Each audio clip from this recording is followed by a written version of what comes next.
नमस्कार। मैं हृदय रोग के बारे में बताना चाह रहा था। अगर आप देखें कि हृदय रोग होता क्यों है, ये जानना ज़रूरी है। बहुत सारे रिस्क फैक्टर होते हैं। इसमें कुछ रिस्क फैक्टर मॉडिफाइबल हैं, कुछ रिस्क फैक्टर नॉन मॉडिफाइबल हैं।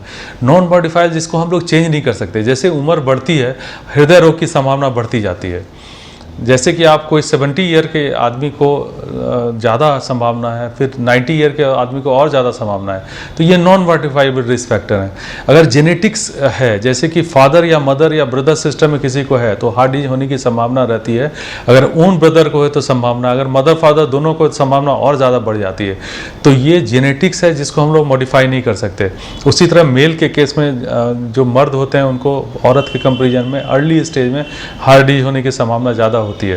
तो ये सब नॉन मॉडिफाइबल है जिसको हम लोग चेंज नहीं कर सकते। कुछ रिस्क फैक्टर मॉडिफाइबल होते हैं, जैसे कि अगर हाइपरटेंशन है और उसको ट्रीट नहीं किया जाए तो उससे हार्ट डिजीज होने की संभावना रहती है। डायबिटीज़ है, डायबिटीज़ वाले को हार्ट डिजीज होने की संभावना नॉर्मल लोगों से लगभग 3 गुना ज़्यादा होती है।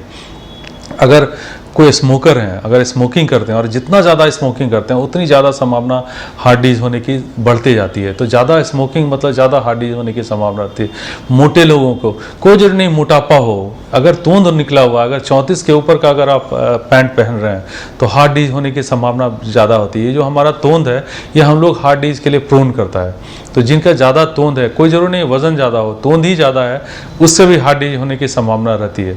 इसके अलावा हम लोग जो खान पान करते हैं, जैसे कि जो मीट है, जो सैचुरेटेड फैट वगैरह है, जो एनिमल मीट है या कोई भी एनिमल फूड, उससे हार्ट डिजीज होने की संभावना ज़्यादा होती है। जितना ज़्यादा आप खाएंगे उतना ही ज़्यादा ये होने की संभावना रहती है।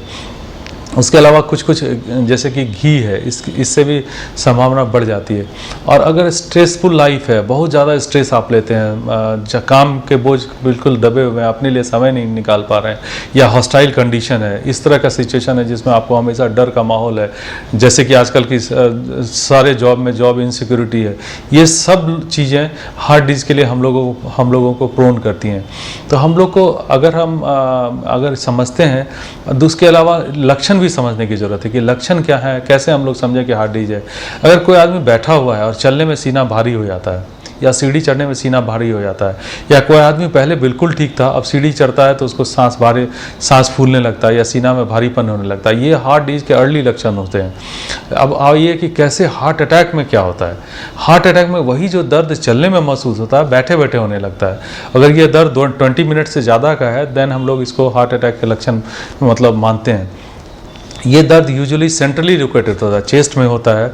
यहाँ पे ऐसा लगता है सीने में गहरा दबाव हो, ऐसा लगता है टनों बोझ पड़ा हुआ हो, या फ्रैंक पेन भी हो सकता है। ये पेन यहाँ भी लोकेटेड रह सकता है और ये इधर उधर भी जा सकता है। जैसे कि ये बाएं हाथ में भी जा सकता है, कभी कभी ये गर्दन में भी जा सकता है, नेक या जॉ में भी जा सकता है, दाहिने हाथ में भी रेयरली जा सकता है, और बहुत रेयरली बैक ऑफ द मतलब हमारे बैक में भी जा सकता है। और कभी कभी तो सिर्फ जॉ में पेन हो रहा है, वो भी हार्ट डिजीज की वजह से हो सकता है।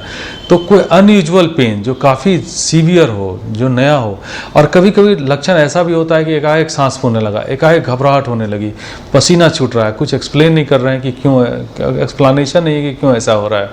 तो उस तरह के लक्षण भी हार्ट डिजीज के होते हैं। तो हार्ट डिजीज कुछ भी अनयूजुअल है, पर्टिकुलरली जो रिस्क फैक्टर जिनमें प्रेजेंट है उनमें लक्षण पहचानने की ज़्यादा ज़रूरत है।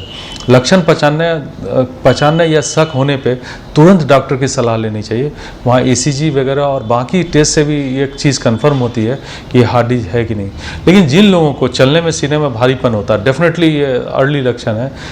अनयूजुअल पहली बार चलने में सांस फूल रहा है या घबराहट हो रही है तो ये डेफिनेटली अर्ली लक्षण है। और अगर ये चीज़ बैठे बैठे हो रही है तो एकदम सावधान होने की ज़रूरत है, इमीडिएटली मेडिकल अटेंशन की ज़रूरत है। मान लीजिए कि अदर कारण से भी है तो कम से कम डायग्नोसिस हो तब हम लोग राइट डायरेक्शन में जा सकते हैं। डायग्नोसिस बहुत ज़रूरी है। ये पोटेंशियली डेंजरस कंडीशन है। डेंजरस इसलिए भी कि आप यूरोपियन कंट्री को देखिए तो हमारे कंट्री में लगभग 10 साल पहले हार्ट डिजीज होता है। यूजुअली यूरोपियन कंट्री में 6 to 7 डिकेड 60 से 70 साल में होता है। इंडियन में ये डिजीज लगभग 10 से 15 साल पहले होता है। यानी कि आप जब इकोनॉमिकली मोस्ट प्रोडक्टिव ईयर में हैं, जब आप अपने सोसाइटी के लिए, अपने फैमिली के लिए अर्न कर रहे हैं, उस समय हार्ट अटैक और लाइफ के जाने का खतरा रहता है। तो ये समझने वाली बात है कि ये खतरनाक बीमारी है और लक्षण आते तुरंत सलाह लेने की ज़रूरत है, ये क्योंकि ये क्यूरेबल है, इसका ट्रीटमेंट है। लेकिन अगर डिले हो, लेट रिस्पॉन्स हो, देर पहुँच रहे हैं, तब फिर ये हमारे लिए डेंजरस है।